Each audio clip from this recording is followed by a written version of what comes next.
For USCFootball.com, Connor Morrissette and Chris Trevino. We're here in Las Vegas, in Mandalay Bay, at Big Ten Football Media Day. All of the USC activity for the day has wrapped up. Chris, sometimes these Media Day events can be like drinking through a fire hose. We have a lot of information to synthesize, to bring to you. So let's do it here on Instant Analysis. But good to be with you, Chris. How was your experience today overall? It was great. I woke up energized. This was the final day of the Big Ten Media Day. I've been here since Tuesday. Been kind of waiting our turn to get to the USC players, Elijah Page, Kamari Ramsey, and Mekhi Lemon, and of course Lincoln Riley. So we've just been waiting to get out there and talk with them. And obviously Big Ten Media Day, or any Media Day, signals the start of the fall season. So we're ramping up, Connor. We're ramping up. Yeah, so a year ago I did a one-on-one interview with Lincoln Riley, and he said we're not where we want to be yet, but we're going to work really hard to get there. That's pretty much the synopsis of his words today. He said it's very apparent that USC is extremely serious about returning to greatness. And in the offseason, USC's had a great recruiting class. Chad Bowden's come in. Rob Ryan has come in. Jen Cohen has continued to make really good strides. I'm sure I'm forgetting other big advances. They've done well in the transfer portal. It seems like it's a make-or-break season to me, Chris. Where last year they were still making a lot of moves. Now the NIL's in a much better place. I know that affects the future, but it just seems like Lincoln Riley's been given the keys to a much better car, whereas in the past maybe he didn't have the keys to as good of a car the last couple of years. Now or never for USC. Yeah, we have the literal new facility being built that's every what I was day, missing. and every day you see a new piece go up. So you're literally seeing the foundation of what could be the next chapter of USC football. But again, a lot of things have gone into USC, but they still need to get it done on the field. As you said, a make or break season. Year 4 for Lincoln Riley.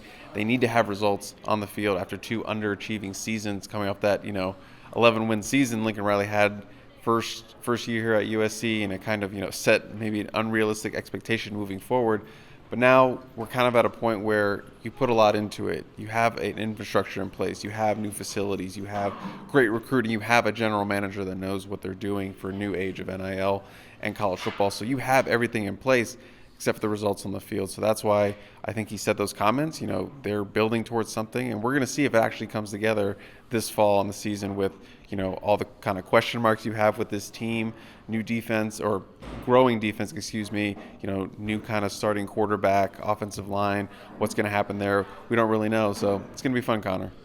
He said last season was necessary in this rebuild, and if they have a good year this year, then I think that's true. But, yeah, it's a massive, massive season. So everyone watching this, listening to this, they're saying, we already knew all that. Let's get into some stuff that we learned today. So DJ Wingfield, the thing going on with him, he hired an attorney to file a motion for an injunction. Thank you to someone on the Peristyle who told me it's a motion for an injunction, not just an injunction. It must be a lawyer. Yes, he's trying to get another year of eligibility. The House settlement negatively affected his status, so that's all going on behind the scenes. It seems to me like it's a 50-50 chance right now that he will be cleared or he won't. So who's behind him at left guard for USC? We asked Lincoln Riley that today, and then he brought up the first name out of his mouth was Micah Benuelos, and then he brought up Tobias Raymond, who right now might be the right tackle starter, but that could potentially push him inside if Wingfield can't play.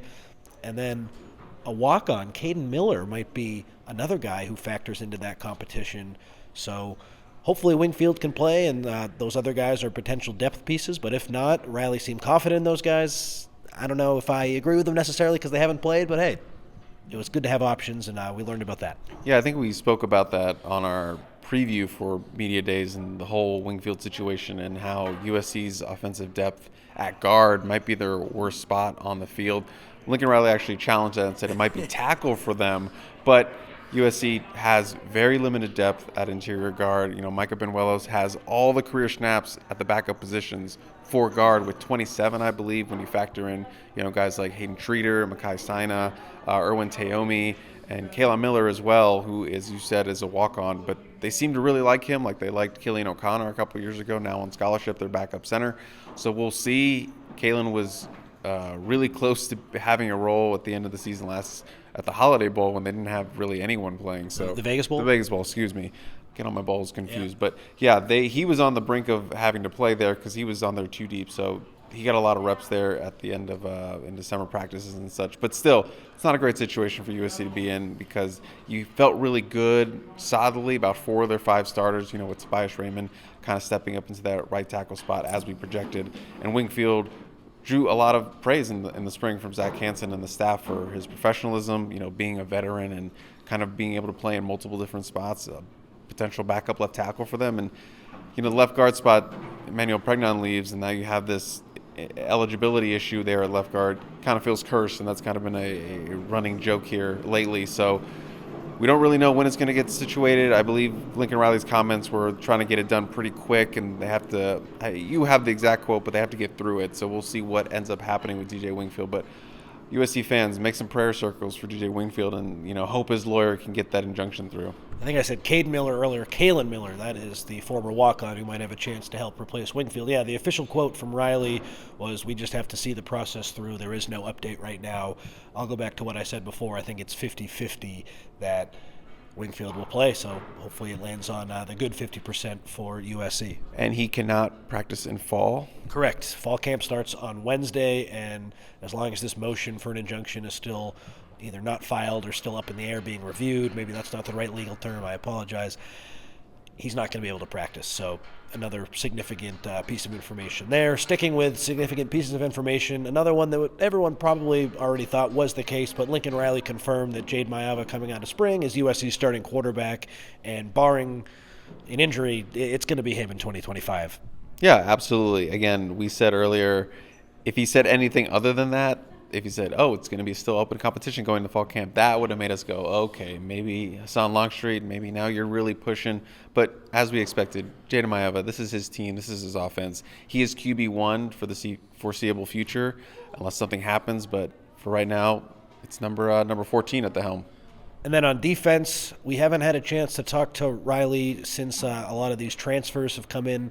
One of the most intriguing guys, obviously Chasen Johnson's going to compete for a cornerback spot, but we don't know a lot about Tamir Robinson because he's been banged up and played on special teams in his time at Penn State. He was a highly ranked edge recruit who has transitioned to a linebacker spot. And Lincoln Riley, when I asked him about Tamir Robinson, he said he's going to rep at both spots, the Mike spot and the Will, and Riley called him a sure thing. They were looking for someone to come in and play a role this year. I expect to see a lot of Tamir Robinson this year if he can stay healthy, and I think he has a chance to be a real impact piece. Yeah, sure thing. That's big words coming from Lincoln Riley for a guy who hasn't played a ton in Robinson, so we'll see how that shakes out. But, yeah, they really needed some interior linebacker help. You got Jane Walker, you got Garrison Madden, kind of a deep reserve. You have the 2 freshmen coming in, but they need to gain some weight. But so Tamir Robinson was a big addition for them to kind of fill out that room with Eric Gentry and Desmond Stevens as your projected number 2 or 1 and 2 there in the middle. The USC football roster for 2025 came out today, excuse me, and I think we all kind of raised our eyebrows when we saw Jamal Jarrett's weight. He's in at 360 pounds. He was below that for spring camp. What was he, 340 something? 349, and now he's up 11 to – I don't know what's going on. Yeah, so everything with him coming in at Georgia was he practices well, but he's not really in the greatest shape. So then he gains 11 pounds. I asked Lincoln Riley, was that the plan? He said, no, he's a few too many cheeseburgers into the plan. Something about cheeseburgers. The fact is that I don't think they wanted him to gain weight, and he gained 11 pounds. I don't think that's the end of the world necessarily, but they do have good depth there. So if Jamal Jarrett needs to take this fall camp period to lose some weight, that is good. I was surprised by that, and Riley took the high road. He joked around, and he talked about how beloved Jarrett is, and that has come through very much when we're covering practice. But I don't think it's a good thing that he gained 11 pounds. Yeah, I'm just confused with the weights and stuff. Sometimes they don't make sense, but that is a significant one in terms of, he was at 349, now he's at 360. Was the initial one wrong, or is that all muscle? I think the cheeseburger line kind of sealed the deal. I think it's right, and I think it's going in the wrong direction. Yeah, that's kind of maybe frustrating for a USC fan because obviously, 360 pounds sounds nice, but conditioning-wise and strength-wise, you want that to be – you want to shed that down a little bit. I'm excited to hear what Gerard Martinez has to say about that at 360 pounds. But, yeah, that's one to keep an eye on. Not the only interesting weight change, but certainly the most glaring one and literally the heaviest guy on the team. Well, Elijah Vicona at 385. That's another different story. I want to get the quote exactly right. Riley said Jamal is a cheeseburger or two ahead of what they want. That got an audible laugh from everyone in the scrum. Wayman Jordan came up today as USC's starting running back. It looks like he's going to be that guy this year. And Riley had some interesting comments. I'm going back to the offense here for a second. It sounded like they were going to take a younger player. They were interested in a guy named Wayshawn Parker, who I think wound up at Utah. He had a really good freshman season. They wanted someone young to grow into the role potentially. But then, and Wayman Jordan is pretty young. But then they saw Jordan's tape. They got connected through a coaching contact, and Riley said this was someone who was too good that we couldn't pass it up. He is a big addition in a room where they didn't necessarily think they needed to make a big addition. And I know Gerard's really high on Wayman. We both are. That sort of clinched it for me. He's going to have a huge role. Whenever you bring in a guy like that who's too good to pass up, that's significant. Yeah, I mean, I think the most hyped people about him are Gerard Martinez, Wayman's family, and then Wayman Jordan himself. Yeah, elite skill set. We've talked about him all offseason. Looks like he came out of the spring as the RB1. Just still needs to hold off some guys behind him. Eli Sanders, Brian Jackson still chirping for more time. But as of right now, we project Wayman to be the starting running back for this team, and he has the skill set and elite stuff to be one of the breakout running backs in the Big Ten. Obviously, he's coming from the JUCO level. You got to see that translate to FBS and the Big Ten. But again, it's much easier for a running back and skill guys to do that than an offensive lineman or something. So, Wayman Jordan, keep that name in mind. One other on the field note before we move on to some administrative stuff. Going to give you a guess. If you can make it quick, that would be great. Lincoln Riley was asked, who's the most under-the-radar player on the roster heading into fall camp? He gave two names. They were both on defense. That's the hint I'm going to give. And I need a guess from you, and then I'll give the names. Okay.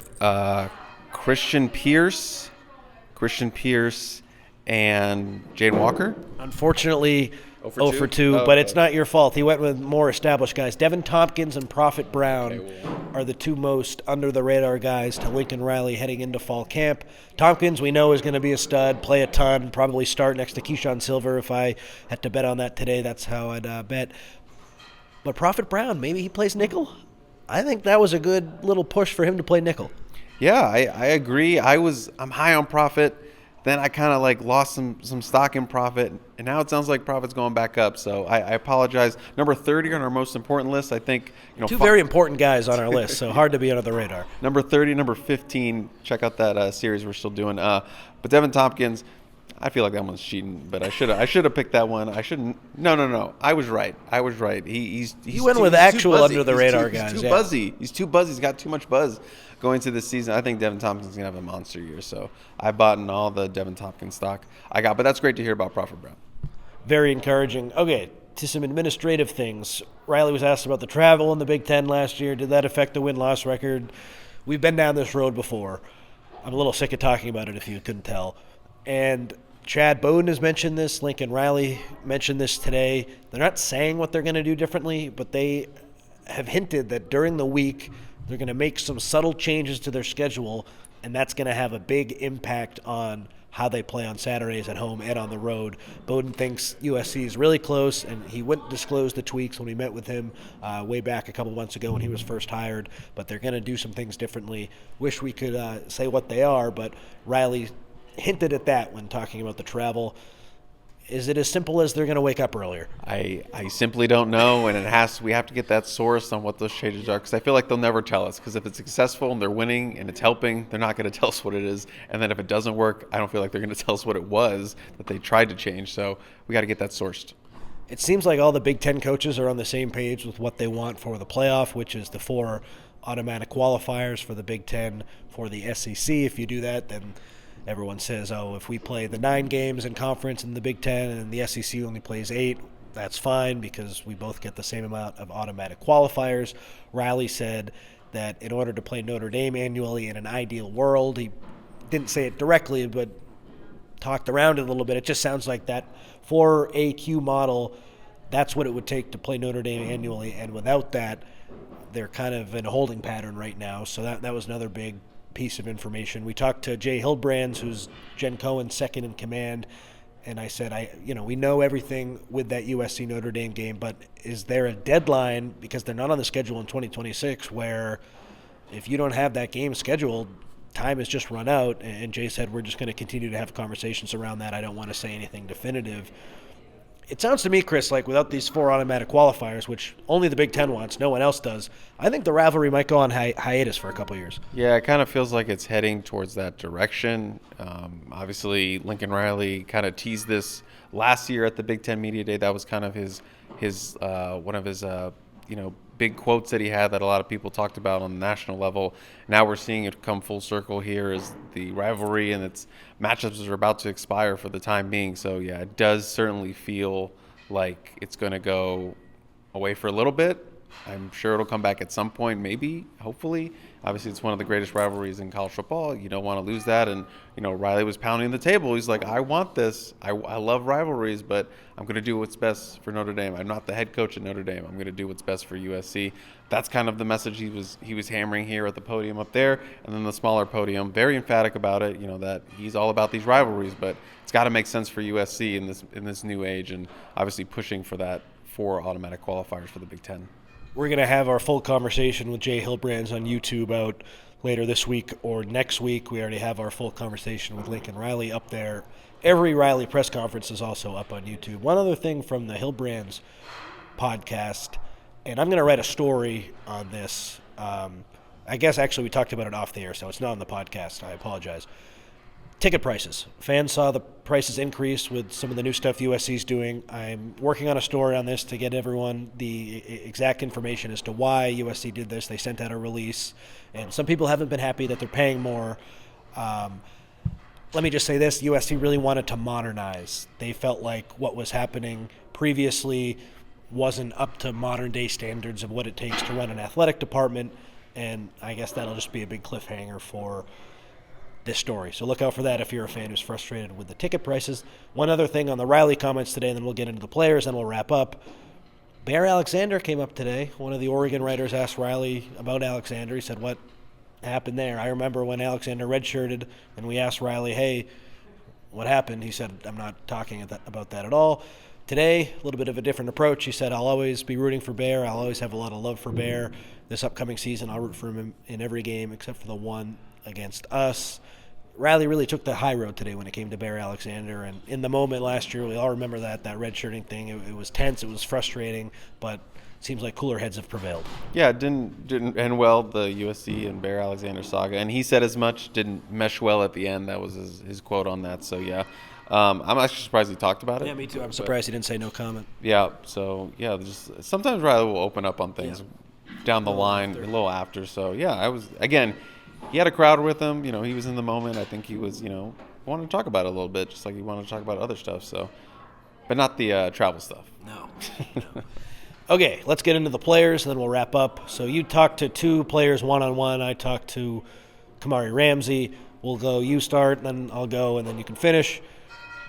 Who would you like to go first on? Makai, Elijah, what were some of the biggest things you took away from those conversations? You can pick whoever you want to start with.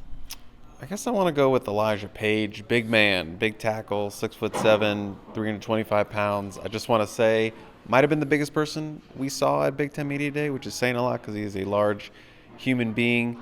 And, I really wanted to just ask about, him and his relationship with Zach Hanson, as the new offensive line coach. Obviously, he has a relationship with him as the tight end coach for a couple years, but just his new coaching with Elijah Page, and I framed it like this, like he can look Elijah Page in the eyes, and what I mean by that is Zach Hanson's a large human being, and he is a tackle. He was a big tackle like Elijah Page was a big tackle, and we'll have that audio up talking about that, but just being able to get coached by someone who knows what you're going through as a larger tackle and, a 6'8", 6'7", 6'9", is beneficial. And he's seen the way he's been able to coach him improve, and he's been able to, relate more to him. And, obviously we're hoping, if you're a USC fan, you're hoping for a big jump in Elijah Page's game moving forward as a second year as a starter, maybe a breakout tackle in the Big Ten. And I think that's a really good pairing for USC with Zach Hanson, who has a track record, produced Tyler Smith, first-round pick when he was at Tulsa. So he has a track record with offensive tackles, and I think that it could be a really good pairing. And Elijah Page seemed really excited about the growth that he's had under Zach Hansen in just, the short amount of time right now, going to fall camp. Page got a lot better as the year went on last season, which was great to see. Sometimes with these young guys, and I'm guilty of it, like against Michigan, I was like, I don't know if you might need a new left tackle. And then he comes in, rights the ship. I think it's important to be patient, and I need to remember that too sometimes. Can I add something on that? We talked about that, that low light of Michigan and not having come out of that game, and how he reacted to that with support for Tobias Raymond. And I wrote a little bit about that in my Ghost Notes, but you see why he was selected to be a representative here. He has such a mature mindset and leadership quality, and he's trying to be more vocal and be more of a leader this year, and things like that point to why he's got team captain makeup and why he has that ability. And he thinks back to the adversity he faced as a freshman on the scout team when they put him down there to get his butt kicked a bunch of times, and you learn how to kick other people's butts when you're getting there. So that's something he's leaned on in those moments, that up and down season last year as a first-year starter. And as you said, he got better at the end. So he always draws back to the adversity he's faced, and I think that's going to play a huge role for him this season as we see him, raise his floor a lot. At least that is the hope we see with Elijah Page. Yeah, certainly. I'll run through my conversation with Kamari Ramsey here quickly. He's so excited to play with his godbrother, DJ Harvey. They played together in high school, and now they'll be teamed up in that USC secondary. Harvey, the corner transfer from San Jose State. He said, Kamari did, that two young guys in the secondary have really impressed this spring, James Johnson and Alex Graham. I don't know how much we'll see of those guys on defense, but maybe some special teams guys with the future to play well on defense. James Johnson, my guy, someone I've shouted out a lot on the show. He said Chasen Johnson and Kennedy Urlacher have been great additions so far. He said he's playing a little bit of nickel, and he'll play wherever the team needs him to play. Christian Pierce, I asked about what's going on with him because they play the same position, him and Kamari. Kamari said of Pierce, he's more comfortable and he's more confident. It was tough to learn a new system last year, but Christian has made great strides. So that's something I did here last year where he was doing well in practice, but maybe it wasn't quite clicking in the film room or whatever. It does sound like a big first year of learning for Pierce was huge, and now he's going to come in and maybe play a bigger role. Riley talked about Christian Pierce as well. And then I'll end with this. I thought the best quote that Kamari said, he said, I said, what makes a successful season? He said, we're going to pick our heads up in December, and we're going to see where we're at. Never too high, never too low, even-keeled guy, one of my favorite leaders on this team, a very impressive guy. We can end with Makai Lemon, Chris. In the podium, I asked him, are you going to return punts and kicks? He said, I'll do whatever the team wants. I wonder what's going to happen with that, so we didn't get an answer there. But what stood out from your conversation with Makai Lemon? I think he's ready. I mean, had a breakout season last year, led the team in receptions and yards, 3 touchdowns, one of the best big returners in the Big Ten last year after taking over midway through the season. But I think he's ready because there's a lot of expectations on Makai Lemon. You get a lot of buzz with Makai Lemon. Blitnikoff guy, he's going to be on, the watch list, maybe get on the semifinal list. He'll have more reps thrown at him. They're not going to do more rotations. Zachariah Branch, Juice Robinson, they're gone. That's more opportunity for him and a guy like Jacoby Lane as well, his buddy, and making him one of the best duos. Defenses are going to focus on him a lot, knowing that he's one of the guys they got to stop in the film room. They're like, watch out for number 6. That's what you got to look out for. So he's ready for all that. He's ready to handle all that, and we know his work ethic, and he's a dog, so he's been preparing for that. And he just has a winner's mindset, and he just wants to go out and compete and do what he can for this team. And I think we're going to see another big season for Makai Lemon. 1,000 yards. Book it here. Okay. Ending with a prediction. I love it. Maybe we'll give record predictions in the future, but I'm not ready to give mine quite yet. We do have one more thing we forgot to mention at the top of the show, the fall camp updates. In terms of, very quickly, Lincoln Riley said the only player probably not going to be full go or what have you is Riley Wormley, the freshman running back who's still coming off the knee surgery. That's something they're going to have to progress through the season, but expects everyone to be at least some sort of participant at the start of fall camp. Some guys will be limited, but for the most part, everyone should be able to participate in some aspect. And as of right now, do not expect anyone outside of maybe Riley Wormley, to miss the first game. All right. Thank you, Chris. That's a little bonus if you made it to the 24.5-minute mark here, to almost 25 minutes.